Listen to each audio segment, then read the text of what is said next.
Boas pessoal, daqui Hatrat, e como já devem ter provavelmente visto no título, eu decidi abrir a minha RX 470, mudar-lhe a massa térmica e ver até que ponto fazia ou não diferença, tendo em conta que infelizmente é mais ou menos habitual a massa térmica que vem originalmente nas placas não ser das melhores, para dizer no mínimo.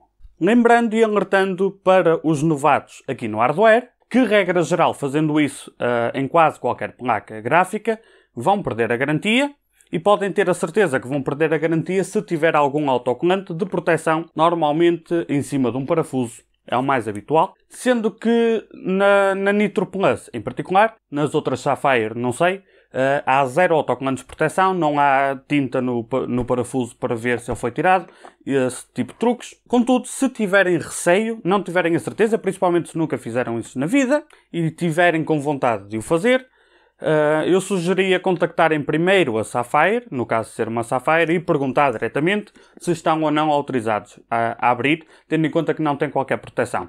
O mais provável que vos vão dizer é que, se estragarem alguma coisa no processo, o problema é vosso na mesma. Isto só para deixar bem claro que eu não estou a sugerir a todas as pessoas que têm uma Sapphire em garantia que simplesmente a abram, ok? Esta foi comprada por mim, com o meu dinheiro, e portanto, se há alguma coisa der para o torto, o prejudicado sou eu. Na vossa, o prejudicado são vocês, portanto, se quiserem mesmo fazer, investiguem primeiro, perguntem primeiro, ok? Se perguntarem na loja, vão sempre dizer que não podem abrir, obviamente. Perguntem diretamente à Sapphire se tiverem esse receio. Bom, mas o objetivo não é esse. O objetivo é mostrar se houve ou não diferença.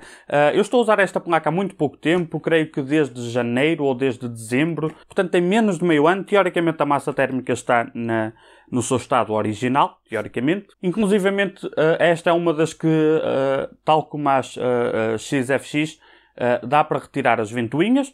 Só isso ajuda no caso quererem limpar. Eu tirei as ventoinhas para mostrar o quão fácil é neste caso, sendo que não é necessário tirar as ventoinhas para abrir e mudar a massa térmica. Contudo, é um parafuso por cada ventoinha. Tiram um parafuso, levantam a parte onde tem o parafuso, puxam ligeiramente para a frente e está feito, saiu a ventoinha, nada que saber. Eu acho que a parte mais arriscada neste processo é não perder o parafuso, sinceramente. Depois, retiramos os 6, creio que são 6, estou a dizer de memória, parafusos que seguram a backplate e o plástico frontal, o que está em torno das ventoinhas. Ele vem com uma almofada térmica na zona das VRMs, tiram a backplate, tiram a parte frontal e depois são mais 6 parafusos para retirar o heatsink, que são 4 na zona do chip e 2 na ponta, que é uma coisa que eu gostava de ver de uma forma geral em todas as placas, é ter 2 parafusos na ponta, porque alguns já devem ter reparado em algumas placas. A MSI Armor que eu tinha antes desta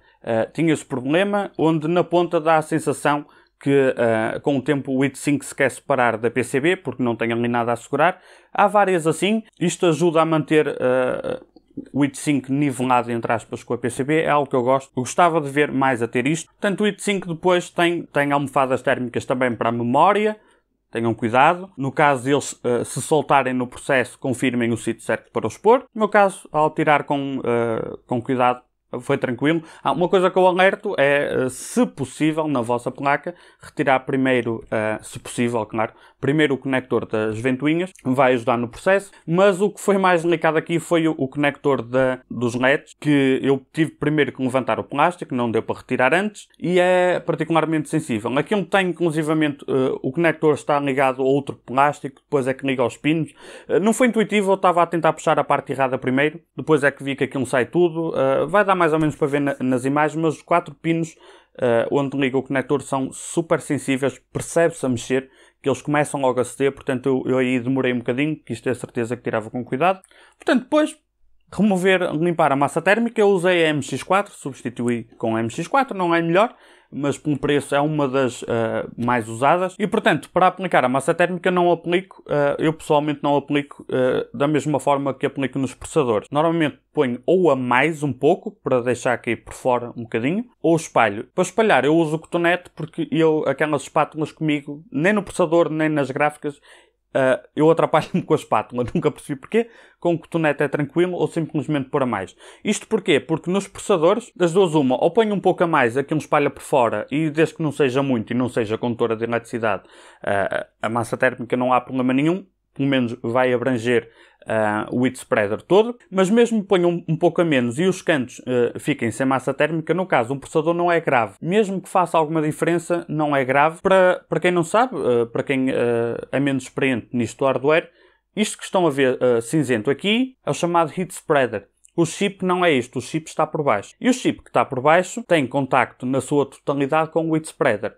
E o chip não abrange tudo isto. É um retângulo mais no centro. Significa o quê? Que se faltar um bocadinho de massa térmica nos cantos, o chip em si está em contacto total com o width spreader. No caso atual da Intel é um bocado duvidoso, mas significa que se faltar um bocadinho aqui, o chip em si está a ter contacto total com o width spreader, portanto a diferença vai ser pouca ou nenhuma em alguns casos. No caso das gráficas, o dissipador encosta diretamente no chip, quer dizer que se faltar um bocadinho de massa térmica num canto, há literalmente uma parte do chip que está a ser prejudicada, ao contrário daqui. Está a ser diretamente prejudicado por falta de contacto. Só para dizer que não é bem a mesma coisa. Portanto, eu nas gráficas ou ponho uma gota que eu sei que é mais que necessário e vai transbordar um bocadinho, ou então espalhar. Desta vez eu decidi espalhar com cotonete, foi relativamente simples, cobri toda a superfície. Contudo, façam como acharem melhor. Eu não entro nessa guerra de quem espalha melhor a massa térmica, porque tem mais a fazer. Isto é só como eu uso para mim. Portanto, voltar a fechar tudo, o processo é o mesmo, partindo do princípio que não perderam nenhum parafuso e que sabem para onde vai qual parafuso. E, portanto, eu tinha testado, antes de mudar a massa térmica, tinha testado para ver as temperaturas. Este modelo em particular tem duas BIOS, uma a 1206 MHz com um pouco menos de voltagem e a ventoinha no modo um bocadinho mais silencioso também. Depois tem o outro modo a 1260. Eu fiz um pequeno... eu usei essa BIOS com a frequência de stock, mas fiz um ligeiro tweak. Eu tinha mostrado no outro vídeo que a BIOS de origem, como está, há uma ligeira flutuação no clock, não por temperatura, mas para manter o limite de energia. Portanto, neste caso em particular, para manter os 1260 constantes, tem que dar mais 5% de power limit. E depois, para poder comparar, eu fixei as ventoinhas em 50%. Neste caso em particular é o máximo que eu vou querer usar por causa do ruído, é 50%. Ok, deixei o Heaven a correr em loop. Nesta placa em particular, e se usar a caixa aberta como eu deixei para o teste, uns 10 minutos nem tanto é suficiente. Neste caso em particular eu deixei 30 minutos, porque aproveitei e fui fazer outras coisas e passaram-se 30 minutos. Depois ao repetir o teste, bem, para ser justo tive que voltar a deixar 30 minutos. Bom, não interessa. Está aqui o resultado, portanto... a temperatura acima da ambiente foi 50.7 graus, a temperatura máxima 74, mas foi 50.7 graus acima da temperatura ambiente. Com a nova massa térmica foi 44,5. Portanto, nós temos uma diferença de 6.2 graus. Quem está habituado a massas térmicas sabe que para ter uma diferença superior a 2, 3 graus, apenas pela massa térmica é muita coisa. Quanto mais 6. É ou não é verdade o que eu estou a dizer? Nós pegamos uma massa térmica das mais baratinhas, um tubinho dos mais baratinhos, compramos um dos mais caros, para dar sequer 5 graus de diferença, assumindo que as duas massas térmicas estão em bom estado, é preciso muita coisa. Normalmente fica abaixo disso. Portanto, aqui deu-me 6.2. Uau! É preciso, mas isto para mim não é novidade. Já não é a primeira vez que eu testo isso. Portanto, infelizmente é mais ou menos normal. A massa térmica de origem, para além de não ser boa, vai depender de caso para caso. Há uma coisa que me irrita bastante nos fabricantes de placas gráficas. Neste caso em particular, esta placa eu estou super satisfeito com a placa. Dual BIOS, as ventoinhas dão para tirar. Teoricamente confirmem, não vão pela minha palavra, teoricamente podem abrir desde que não danifiquem nada, que não perdem a garantia. Mas acontece, eu vi um vídeo aqui há dias, não me lembro de quem foi, com uma Strix, uma 480 ou 580, uma Strix, onde a mudança de massa térmica fez o mesmo efeito, também baixou alguns graus a temperatura. E no caso das RX, as Strix costumam ser das mais bem feitas até. E também se viu isso. Gostaria de ver numa XFX se acontece o mesmo. Mas infelizmente é isso. Nós temos uma... no caso da Nitro Plus da Sapphires é um dos melhores modelos que se pode comprar para RX. A Strix a mesma coisa, a XFX a mesma coisa. Mas nós vemos modelos bem feitos, com boas características e boa construção. E para quê? Estão todos a querer imitar a Intel? Não percebo. Para que ter, por exemplo, um Dual BIOS, iluminação RGB, backplate, vão cortar naquilo que provavelmente menos custa?